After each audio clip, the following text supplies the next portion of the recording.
All right, let's tackle a huge question today by looking at one of the most influential texts ever written. The question is simple. According to the Gospel of John, who is Jesus? We're going to break down how this ancient story builds its incredible argument piece by piece. You know, right from the very first line, we're not where you'd expect. We're not in a small town or a stable. We are at the dawn of creation, literally before time began. The Gospel of John kicks things off on this grand cosmic scale, which is a very different vibe from the get-go. And there it is, the grand opening statement. There's no family tree, no backstory about his parents. The text just immediately puts its subject on this epic, divine level before he even gets a human name. So, what on earth is the Word? Well, the original Greek is logos, and that's a huge concept. It's not just a sound someone makes, but the divine reason, the ordering principle of the entire universe. This book defines the Word as a powerful divine co-creator, almost like the source code of reality itself, the very life and light that makes everything tick. And boom, here it is. This is the central claim of the whole book. This cosmic creative power, this Word, steps into human history, into a physical body. It's the story of the divine becoming something you can see and touch. Okay, so you have this cosmic being on Earth. How is he introduced to everyone? What's interesting is, it's not through his own big announcements. Instead, we first learn about him through the eyes and words of other people who act as witnesses. The first big witness is a guy named John the Baptist, and the text is super clear about his job. He actually defines himself by what he's not.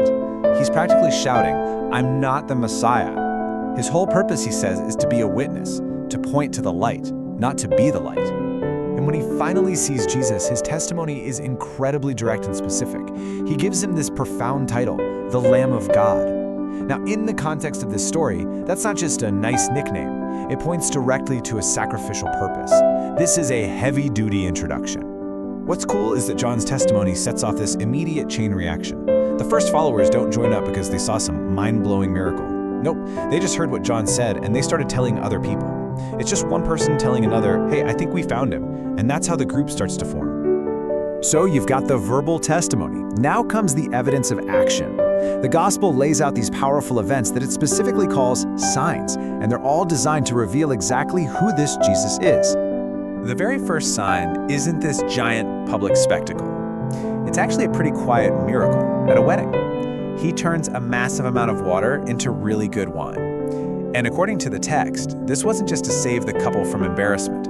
It was a deliberate move to reveal his glory, his true divine nature, to his new inner circle. All right, for the next one, the scale of the problem just gets way bigger. The resources they have are almost comically small. 5 loaves of bread and 2 little fish. I mean, that's basically one kid's lunch. And with that lunch, he feeds a crowd of 5,000 people. And there are even leftovers. So this sign shows he has authority not just to change something, like at the wedding, but to create something out of almost nothing, just completely breaking the laws of physics. And the signs just keep coming, each one adding another piece to the puzzle. He shows he has power over distance, healing someone miles away, power over time, curing an illness that lasted 38 years, power over nature itself, walking on a stormy lake, and power over conditions people are born with. These are all things that were thought to be totally impossible to change.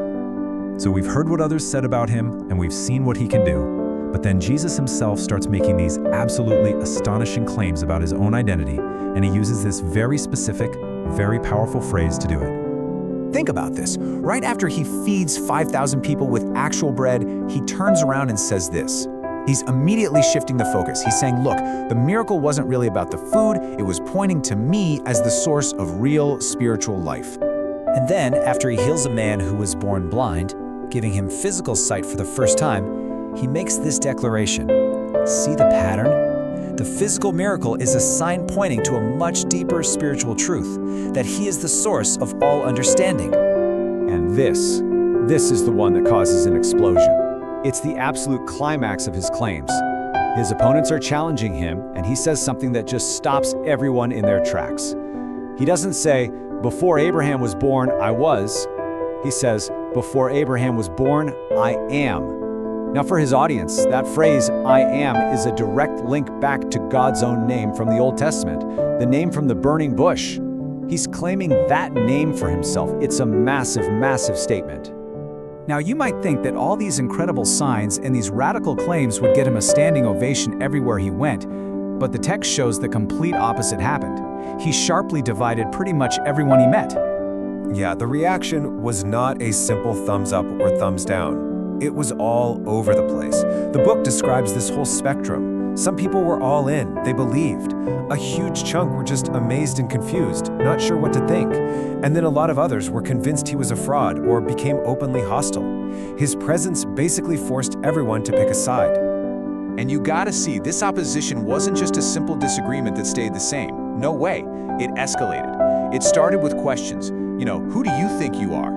Then it ramped up into persecution for breaking religious rules. Then even his own followers start to bail on him, saying his teachings are just too much. And it just keeps getting more intense until temple guards are sent to arrest him, and people are literally picking up rocks to kill him on the spot. The Gospel of John really frames this whole conflict around a central puzzle. It says this divine light came into the world, but instead of running to it, many people actively rejected it. And the text sort of leaves us hanging with this really haunting question. Why? Why would anyone choose darkness when the light is right there? And that question right there is the dramatic engine for the rest of the story.